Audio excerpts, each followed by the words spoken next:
So, coming towards lecture number 7, that is based on a conditional probability. Firstly, what are the basic learning outcomes of today's lecture? We'll try to understand that what is conditional probability, the formula related to this theorem, and we'll practice some questions related to conditional probability. Basically, आपके पास conditional probability क्या होता है? The probabilities associated with a reduced sample space are called conditional probabilities. Sometimes what happens, you have an additional information, and just because of that additional information, your sample space reduces. So the probabilities related to the reduced sample space are called as conditional probabilities. For instance, अगर मैं आपसे कहती हूँ कि आप probability निकालो कि 6 अकर करे जब आप एक बार डाई को रोल करते हो। मैम आपकी आवाज बहुत कम आ रही है। बाकी स्टूडेंट्स को भी यही प्रॉब्लम आ रही है? नो मैम सही है। नो मैम सही है। ओके बच्चे, आपके एंड पे कोई इशू होगा आप चेक करें अपने ईयरफोन्स या जो भी हेडफोन्स लगाए हैं। ओके सो कंडीशनल प्रोबेबिलिटी में आपके पास क्या होता है? फॉर इंस्टेंस, अगर आपसे कहा जाए कि आप एक बार डाई को रोल करो, एक बार डाई को रोल करते हो आपकी सैंपल स्पेस क्या बनती है? 1 2 3 4 5 6। इन 6 पॉसिबल आउटकम्स में से कोई सा भी आउटकम आ सकता है।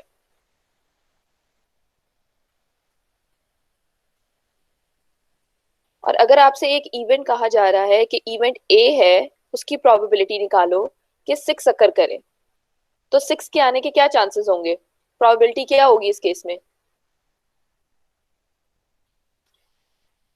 probability of an event A will be equal to 1/6। Event A आपके पास है 6 अकर करे, आपने एक बार डाई को रोल किया तो 1/6 आपके पास प्रोबेबिलिटी आती है कि 6 के अकर करने के क्या चांसेस हैं। लेकिन अगर आपके पास एक एडिशनल इंफॉर्मेशन आ जाती है और वो एडिशनल इंफॉर्मेशन ये है कि आपका जो डाई है वो इवन नंबर शो करता है। अगर डाई आपका इवन नंबर शो करता है दैट मींस आपकी सैंपल स्पेस रिड्यूस हुई, और अगर आपकी सैंपल स्पेस रिड्यूस हुई तो आपके पास अब क्या बनेगी? अगर आपका जो डाई है वो इवन नंबर शो करे, दैट मींस 2 4 6। अब आपने देखना चाह रहे हो कि 6 के अकर करने के क्या चांसेस हैं, क्योंकि आपके पास ऑलरेडी एक एडिशनल इंफॉर्मेशन आ गई थी, वो ये थी कि आपका जो डाई है वो इवन नंबर शो करता है। तो अब अगर आप ए की प्रोबेबिलिटी निकालना चाह रहे हो तो अब आपके पास ए की प्रोबेबिलिटी क्या होगी? 1/3। टोटल आपके पास 6 के अकर करने के क्या चांसेस है? वो एक ही सैंपल पॉइंट आता है उसमें, divided by total number of sample points जो कि आपके पास 3 है। तो जब आप रिड्यूस्ड सैंपल स्पेस से रिलेटेड कोई भी प्रोबेबिलिटी निकालोगे उसको कंडीशनल प्रोबेबिलिटी कहते हैं। ये थोड़ा सा कॉन्सेप्ट क्लियर हुआ है आप लोगों को?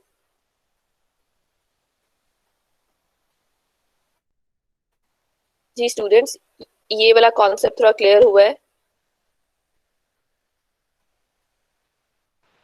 Yes miss yes. मैम ये जरा रिपीट।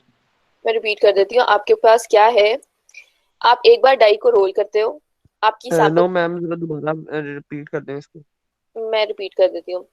आप एक बार डाई को रोल करते हो, आपकी सैंपल स्पेस क्या बनती है? 1 2 3 4 5 6।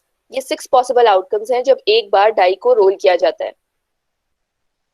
और आपसे कहा जा रहा है कि प्रोबेबिलिटी निकालो कि 6 अकर करे, तो 6 अकर करने के क्या चांसेस हैं? 1/6। आपके पास प्रोबेबिलिटी इवेंट ए की आ गई 1/6।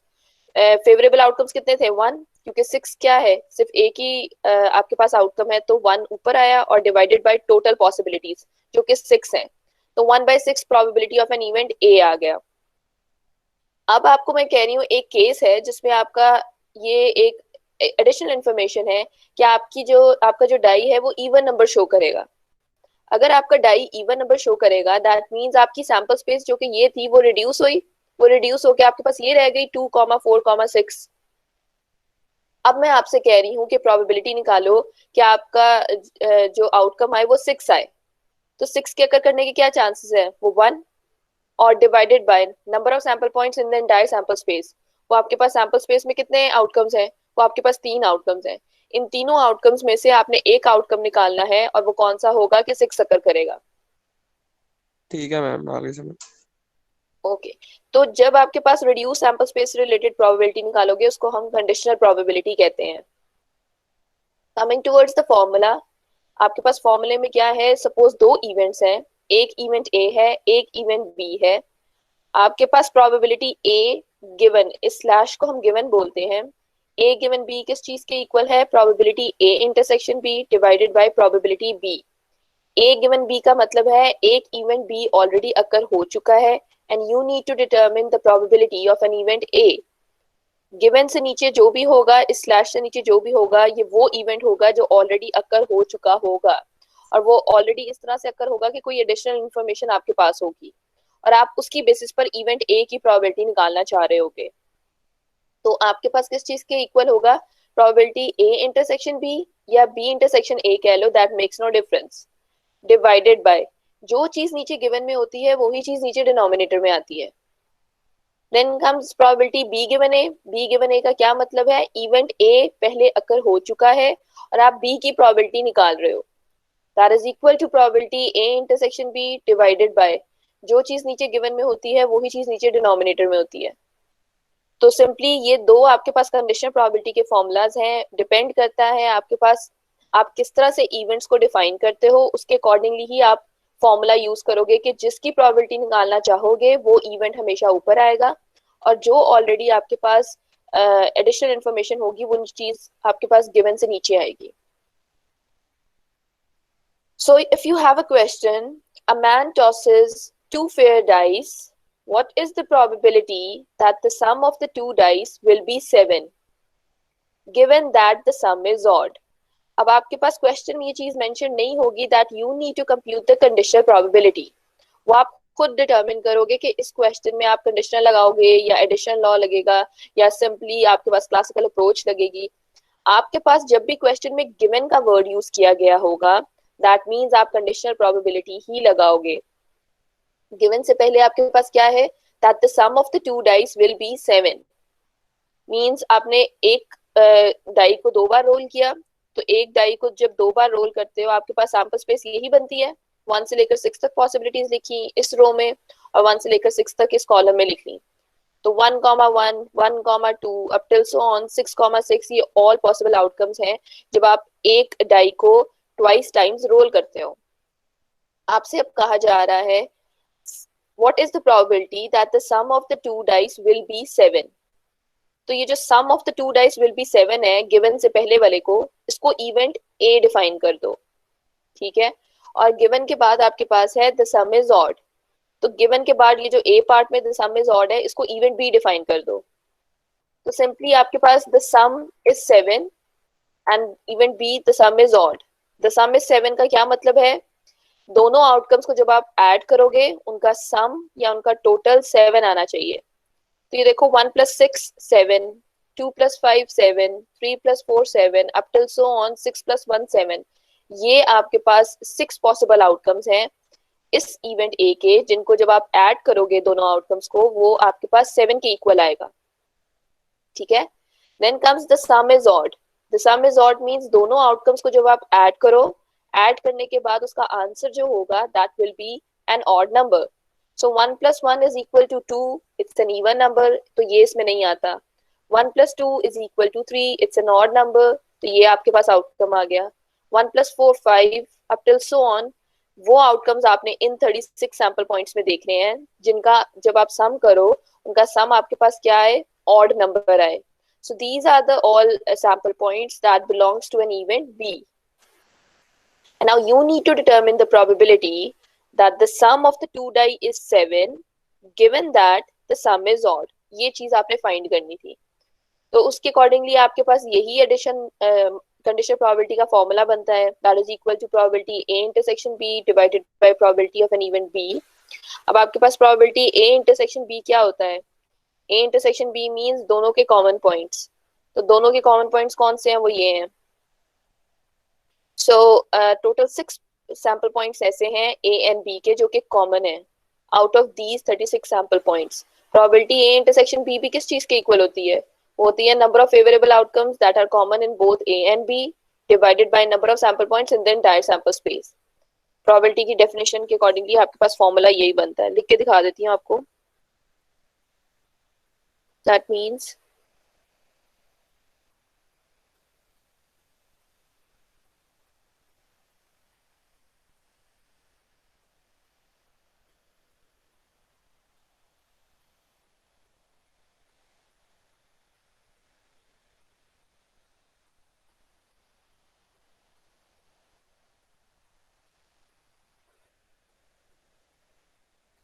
ये आपके पास न्यूमरेटर वाली टर्म आ गई, divided by probability of an event B. Probability of an event B classical approach के अकॉर्डिंग क्या फॉर्मूला बनता है, number of favourable outcomes in an event B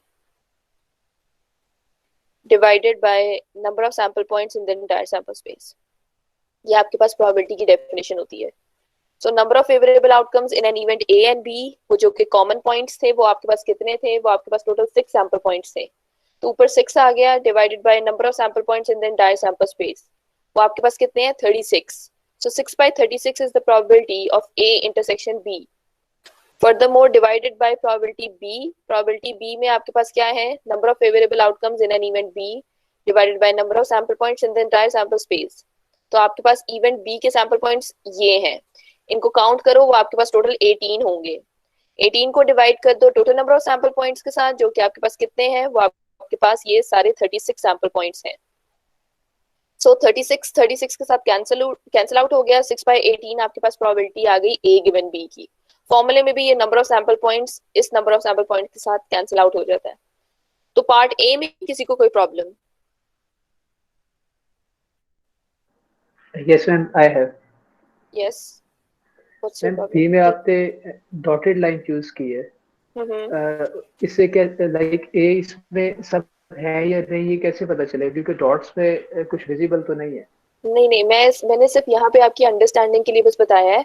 आप जब लिखोगे आप सारे सैंपल पॉइंट्स को इनलिस्ट करोगे, बिकॉज आपने जब ठीक है, कॉमन thank पॉइंट्स you. देखना है वो आपको कैसे पता चलेगा, वो ऐसे आप डिटरमिन नहीं कर सकते। मेरे पास सिर्फ एक लिमिटेड स्पेस थी, ये स्लाइड स्पेस लिए सिर्फ मैंने इसको डॉटेड फॉर्म में प्रेजेंट किया आप लोग के लिए।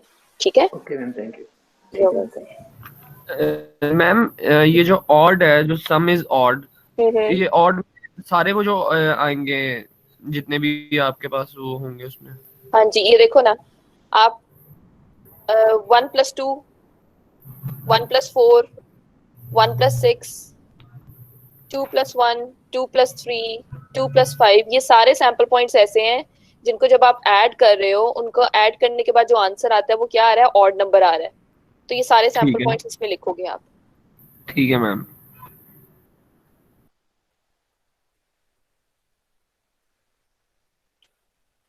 तो ये टोटल आपके पास 18 सैंपल पॉइंट्स बनते हैं। बाकी किसी का कोई क्वेश्चन ए पार्ट में? Okay, so coming towards the B part में आपके पास है the sum is greater than 6।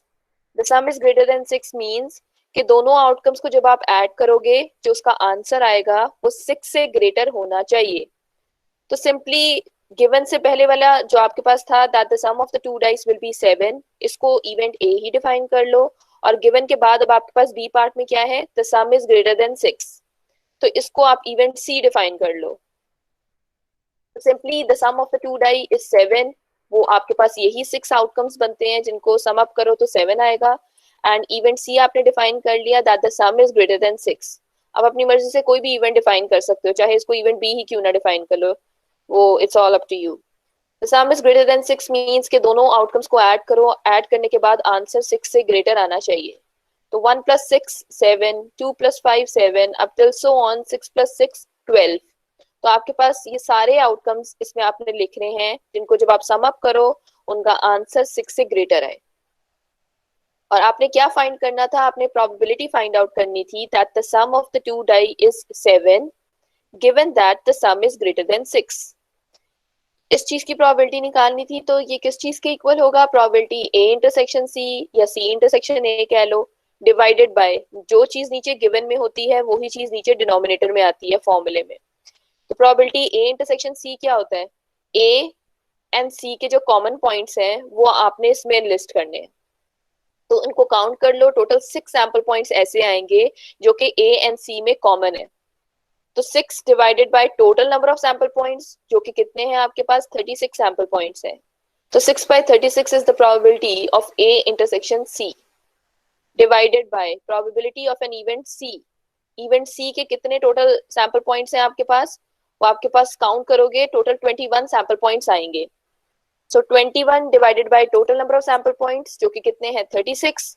36 के साथ कैंसिल आउट हुआ, you are just left with 6/21। So this is the probability that the sum of the two die is 7 given that the sum is greater than 6. B part clear हुआ है? Yes ma'am, हो गया। Okay, coming towards the C part, आपके पास C part में क्या है? The two dice had the same outcome. दोनों डाइस के जो आउटकम्स होंगे वो सेम होने चाहिए। तो इस सैंपल स्पेस में देखो, ये जो 1,1 है, 2,2 है, 3,3, 4,4, 5,5 and 6,6। These are the outcomes जो के सेम है। मींस फर्स्ट पे रोल करने से 6 आया तो सेकंड पे भी 6 आया है, फर्स्ट पे 1 आया तो सेकंड पे भी 1 आया है। So the two die had the same outcome. ये आपके पास, आपने इसको इवेंट डी डिफाइन सपोज कर लिया। तो आपके पास the sum of the two die is 7। ये इवेंट ए ही था जो कि गिवन से पहले था, और गिवन के बाद आपसे कहा जा रहा था सी पार्ट में that the two dice had the same outcome.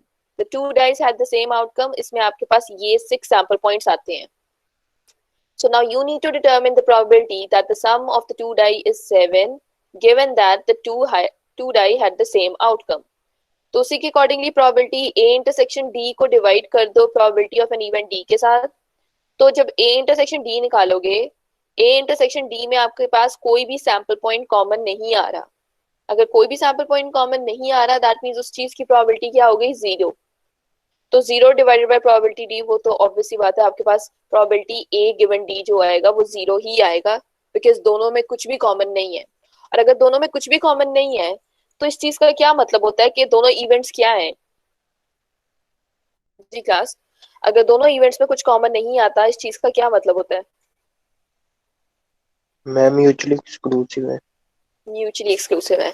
Mutually exclusive का मतलब ही यही है, दोनों इवेंट्स में कुछ भी कॉमन नहीं आना चाहिए। दैट मीन्स वो डिफरेंट है, वो डिसजॉइंट है, ओवरलैपिंग एग्जिस्ट नहीं करती। All right, so coming towards the next example, in a class 40% of the students study maths and science, 60% of the students study maths. What is the probability of a student studying science given that he or she is already studying maths? given का word use किया जा रहा है। given से पहले आप event A define कर लो या इवेंट एस डिफाइन कर दो, that a student is studying science. और गिवन के बाद आप इवेंट बी डिफाइन कर लो, that a student is studying mathematics. तो सिंपली आपके पास क्या लगेगा कंडीशनल प्रोबेबिलिटी का formula? That a student is studying science given that he और she is also studying mathematics. So conditional probability के फॉर्मूले के अकॉर्डिंग ही probability maths and science, that means the student is studying maths and science divided by the students who are studying maths. ये आपके पास conditional probability का formula बनेगा। या अगर आप ए और बी के अकॉर्डिंगली ही डिफाइन करना चाह रहे हो तो वैसे भी कर लो, कोई प्रॉब्लम नहीं है, आपका आंसर सेम ही आएगा। So according to the given data, 40% of the students study maths and science, and means intersection। तो आपके पास ऑलरेडी प्रोबेबिलिटी गिवन है m इंटरसेक्शन s की, वो कितनी है? 40%। 40% का मतलब है 40 डिवाइडेड बाय 100। तो ये आपके पास प्रोबेबिलिटी आ जाएगी जो कि 0.40 है। Probability that a student is studying maths and science, वो 0.40 आ गई। Then comes 60% of the students study maths. So the students who are studying maths is equal to 60 divided by 100 जो कि 0.60 है। So the probability of maths and students who are studying science is equal to 0.40 divided by students who are studying maths is equal to 0.60। इन दोनों की ratio ले लो, आपके पास 0.67 is the correct answer। So 67% chances are there that a student studying science, given that he or she is already studying mathematics। ये question clear हुआ है class?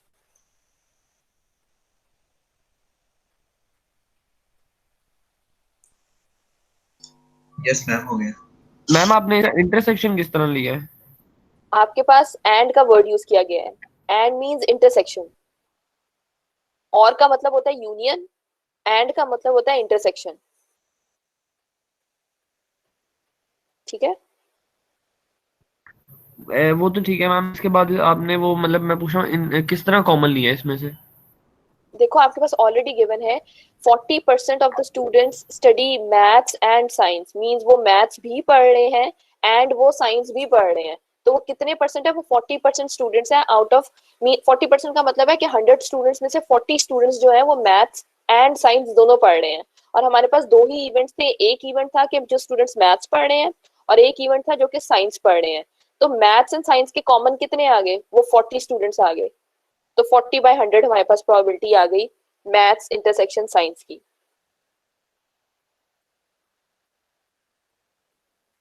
अभी भी नहीं हुआ क्लियर? ठीक है ma'am. Okay. So coming towards the next slides.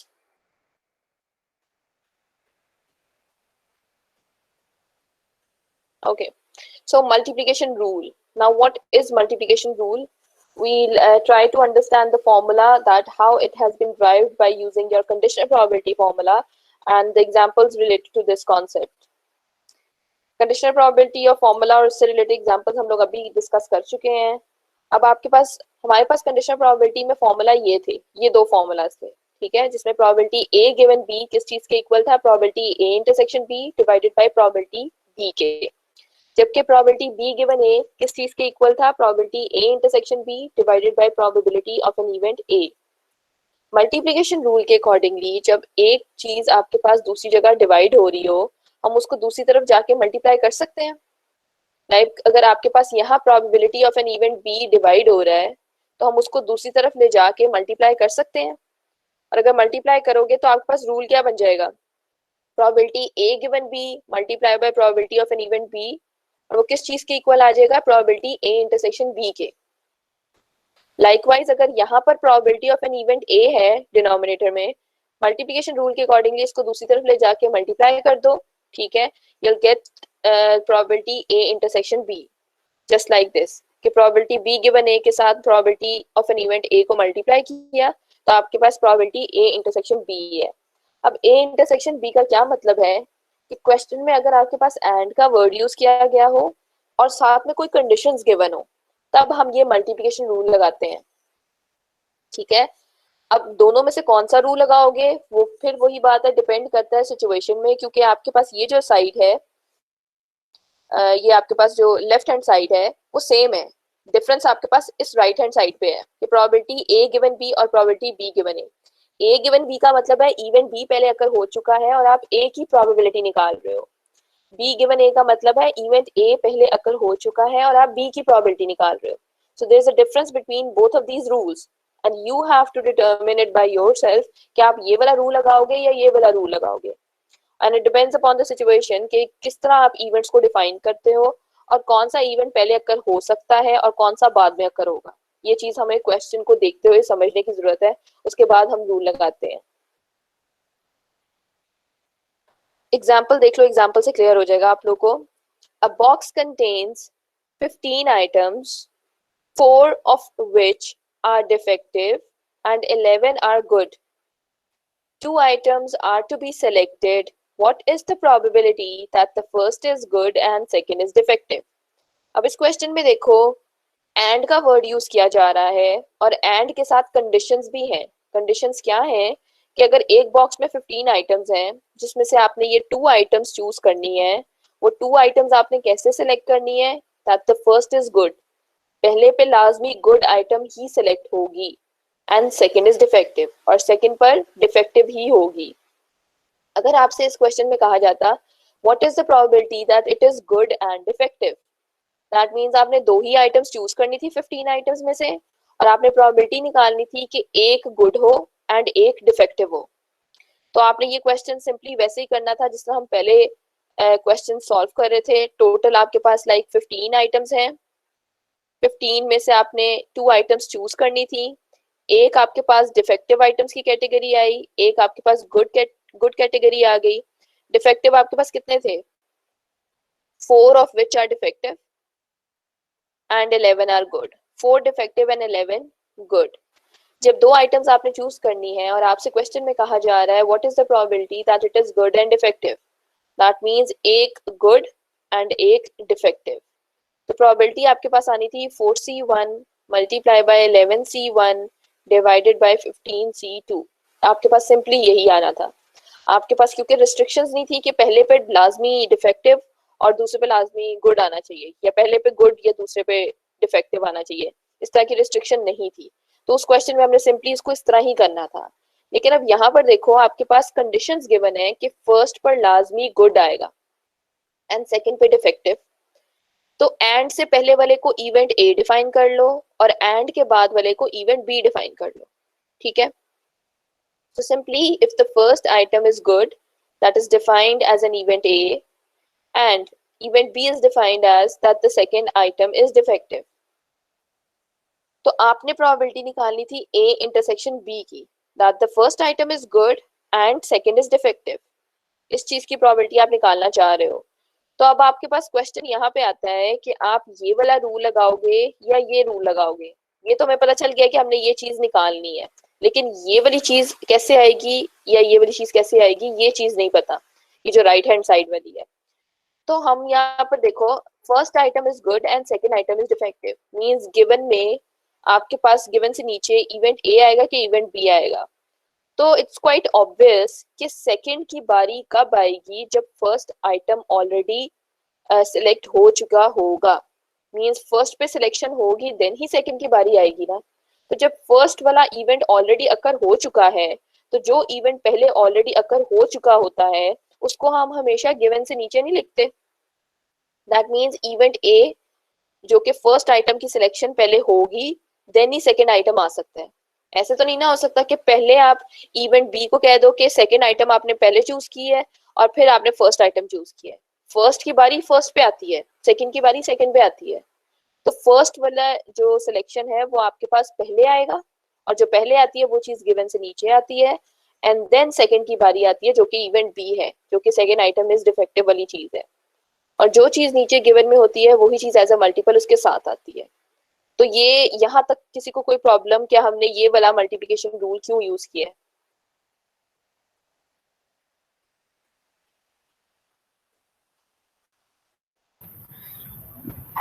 Ma'am एक दफा रिपीट कर दें कि ये हमें किस तरह पता चलेगा कि मतलब क्वेश्चन में क्या चीज गिवन है कि हमें ये मल्टीप्लिकेशन रूल लगाना है। ये जरा दोबारा बता देंगे। आपके पास क्वेश्चन में लिखा हुआ है what is the probability that the first is good and second is defective. एक तो क्वेश्चन में एंड का वर्ड यूज किया गया है और एंड के साथ आपके पास कंडीशंस गिवन है। कंडीशंस क्या है कि फर्स्ट इज गुड, मींस ये जो फर्स्ट वाला वर्ड है ये कंडीशन है कि पहले पे लाजमी गुड आइटम ही चूज होगी, and second is defective. Second वाला जो वर्ड है ये भी एक आपके पास रिस्ट्रिक्शन ही है कि दूसरे पर लाजमी डिफेक्टिव आए, इस चीज की प्रोबेबिलिटी निकालो। अगर आपके पास क्वेश्चन में ये फर्स्ट एंड सेकंड का वर्ड यूज ना किया गया होता और आपसे सिंपली यही कहा गया होता दैट द प्रोबेबिलिटी निकालो that the two item selected is good and defective, ये फर्स्ट और सेकंड का वर्ड यूज ना किया गया होता, तो हमने उस सिंपल उस केस में यही चीज यूज करनी थी जो हम क्लासिकल अप्रोच निकालते आ रहे हैं। टोटल 4 डिफेक्टिव है, 11 गुड है, आपके पास 15 आइटम्स बनती हैं। 15 आइटम्स में से 2 आइटम्स आपने चूज करनी है और वो 2 आइटम्स कौन सी हैं, एक डिफेक्टिव है और एक गुड है, ठीक है। तो उस केस में तो आप ये क्वेश्चन इस तरह कर लोगे ना। लेकिन अगर आपके पास यहाँ पर रिस्ट्रिक्शंस आ जाएं कि पहले पर लाजमी गुड आएगा एंड दूसरे पे डिफेक्टिव, तो मल्टीप्लिकेशन रूल तभी यूज करते हैं जब आपके पास कोई एंड का वर्ड यूज किया गया हो एंड साथ में कोई कंडीशंस गिवन हो, उसमें फिर हम लोग मल्टीप्लिकेशन रूल लगाते हैं, ठीक है। और हमने ये वाला रूल क्यों लगाया है, हमने प्रोबेबिलिटी निकालनी थी that the first is good, उसको हमने इवेंट ए डिफाइन किया है, एंड के लिए इंटरसेक्शन, सेकंड इज डिफेक्टिव, उसको इवेंट बी डिफाइन किया है। तो ये चीज तो हमने निकालनी थी। क्वेश्चन हमारे पास यहाँ पर बनता था कि कौन से वाला रूल लगेगा, ईदर दिस वन और दिस वन। तो हमने इवेंट ए को डिफाइन किया था that the first is good और इवेंट बी डिफाइन किया था that the second is defective. तो सेकंड पहले तो नहीं ना अकर हो सकता, ऑब्वियसली बात है फर्स्ट पहले अकर होगा देन सेकंड अकर होगा। तो जो इवेंट बी था वो ऊपर आएगा और इवेंट ए नीचे आएगा। इवेंट ए का मतलब है फर्स्ट इज गुड, फर्स्ट पहले अकर होगा देन ही सेकंड की बारी आएगी।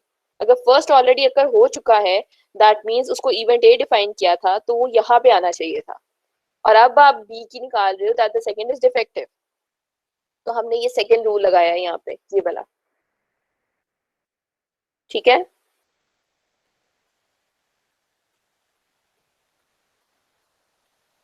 जी क्लास, यहाँ तक कोई किसी को मल्टीप्लिकेशन रूल तक प्रॉब्लम कोई?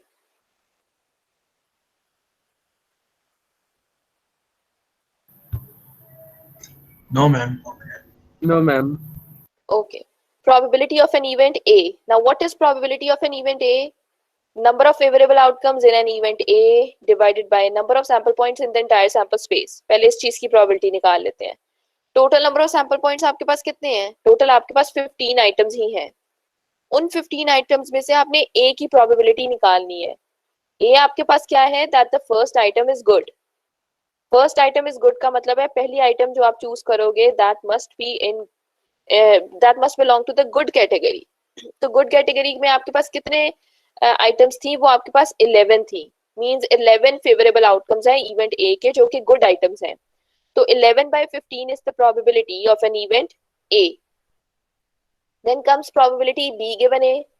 B given A का क्या मतलब है? Event A already occur हो चुका है. That means एक item आप already select कर चुके हो and that is the good one. अगर एक आइटम ऑलरेडी आप सिलेक्ट कर चुके हो आउट ऑफ दीज 15 आइटम्स, तो फिर आपकी सैंपल स्पेस रिड्यूस हुई. तो सैंपल स्पेस रिड्यूस होके 15 आइटम्स से 14 आइटम्स तक की रह गई थी, क्योंकि हमने देखना था total number of sample points in the entire sample space. B given A देख रहे हैं हम. बी गिवन ए का मतलब है इवेंट ए पहले अक्कर हो चुका है, एक आइटम आप ऑलरेडी सिलेक्ट कर चुके हो.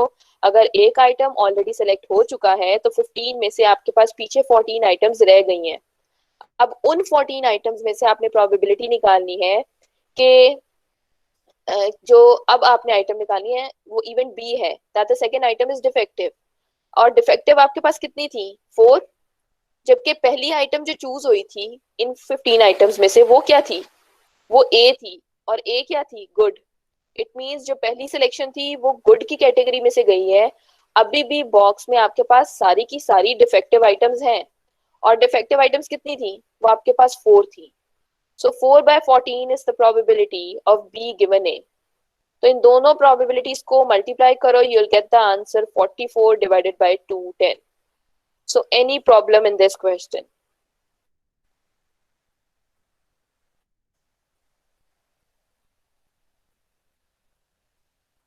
जी क्लास, इन प्रोबेबिलिटीज की सब्स्टिट्यूशन में कोई प्रॉब्लम तो नहीं है? No ma'am. No ma'am. Okay. Okay. So now coming towards the next question. 2 cards are drawn from a pack of 52 playing cards. What is the probability that the second card is a heart? अब आपने क्या करना है? 52 cards में से 2 cards choose करने हैं, ठीक है. 52 कार्ड्स में से 2 कार्ड्स आपने चूज करने हैं. प्रोबेबिलिटी निकालो that the second card drawn is a heart. अब हमें यहाँ पे कैसे पता चलेगा कि हमने मल्टीप्लिकेशन रूल लगाना है या कोई कंडीशनल प्रोबेबिलिटी लगनी है या कोई एडिशन लॉ लगना है? वो हमें कैसे पता चलेगा? अब आपको यहाँ पर सोचने की जरूरत है. आपसे कहा जा रहा है 52 कार्ड्स में से आपने 2 कार्ड्स चूज करने हैं. Find the probability that the second card drawn is a heart. हमारे पास सिर्फ एक रिस्ट्रिक्शन दी हुई है कि सेकंड जो कार्ड होगा वो क्या होगा? हार्ट होगा, ठीक है. कार्ड्स तो लेकिन 2 चूज होने हैं. सेकंड के बारे में हमें पता चल गया है कि हमने सेकंड की निकालनी है कि वो हार्ट हो. पॉसिबिलिटीज किस पे बनती हैं? पॉसिबिलिटीज आपके पास फर्स्ट पे बनती हैं. फर्स्ट पे क्या बनती हैं? फर्स्ट पे बनती हैं, हो सकता है कि पहला कार्ड जो आपने चूज किया हो वो भी हार्ट का हो सकता है जो पहला कार्ड आपने चूज किया हो वो हार्ट का ना हो. मतलब वो क्लब, डायमंड, स्पेड, तीनों सूट्स में से कोई सा भी कार्ड हो सकता है ना. क्योंकि अब यहाँ पर भी क्वेश्चन में एंड का वर्ड यूज नहीं किया गया. लेकिन आप खुद सोचो, जब 2 कार्ड्स चूज करने हैं, सेकंड कार्ड तो हमें पता चल गया कि वो हार्ट का है, ठीक है. तो सेकंड वाले पे रिस्ट्रिक्शन हमें पता चल गई. हमारे पास अब पॉसिबिलिटीज फर्स्ट के लिए बनती हैं. हो सकता है पहला कार्ड हार्ट हो एंड सेकंड तो होना ही हार्ट है. प्लस दूसरी क्या पॉसिबिलिटी बनती है कि पहले वाला हार्ट नहीं है एंड सेकंड तो होना ही हार्ट है. तो इन शॉर्ट ये आपके पास मल्टीप्लिकेशन रूल्स नहीं यूज हो रहे इस एक क्वेश्चन में. जस्ट लाइक दिस वन, कि आपने क्या इवेंट्स पहले डिफाइन किए।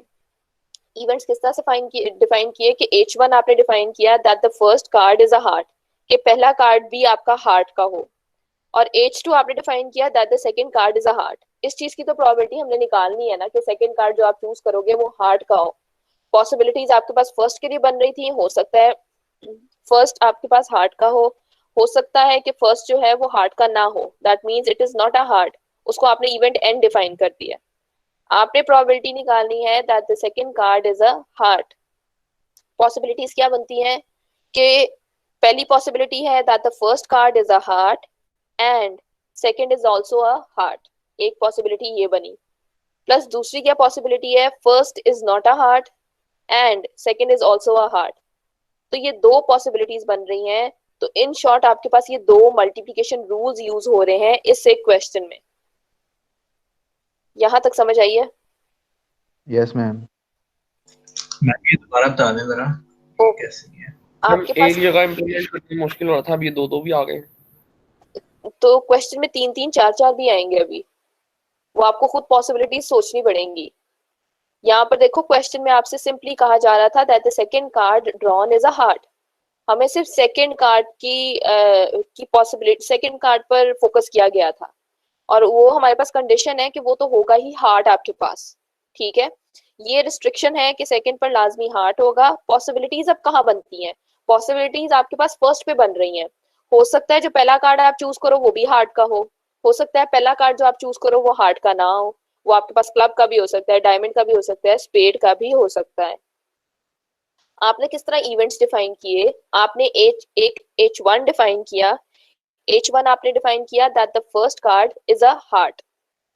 एक H2 डिफाइन किया that the second is definitely a heart, क्योंकि इसकी तो निकालनी है ना हमने प्रोबेबिलिटी।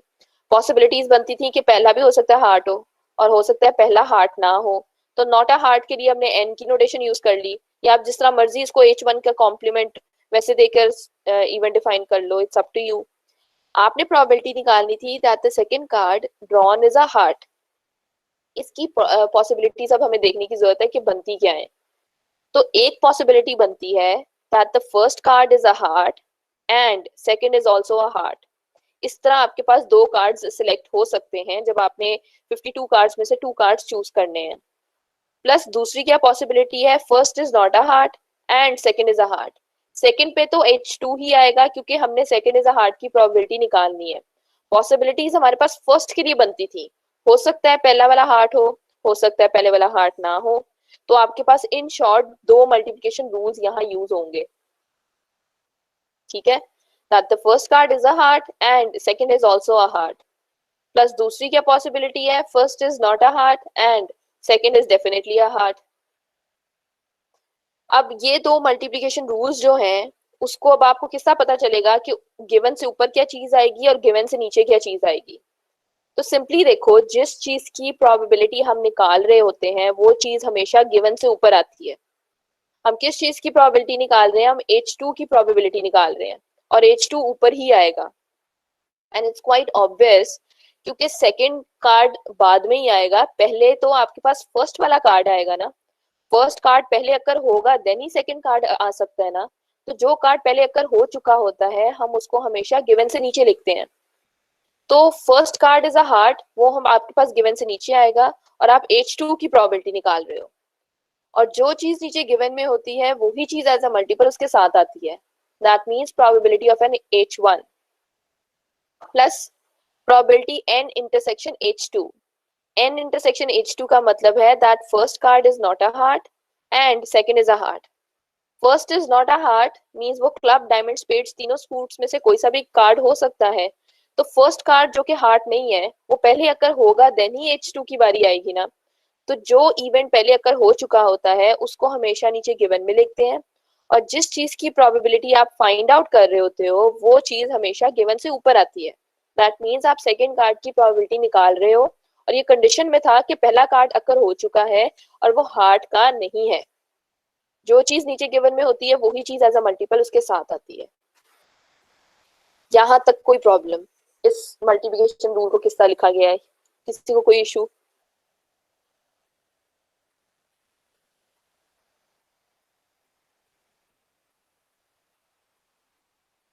जी क्लास, इस मल्टीप्लिकेशन रूल में किसी को कोई इशू?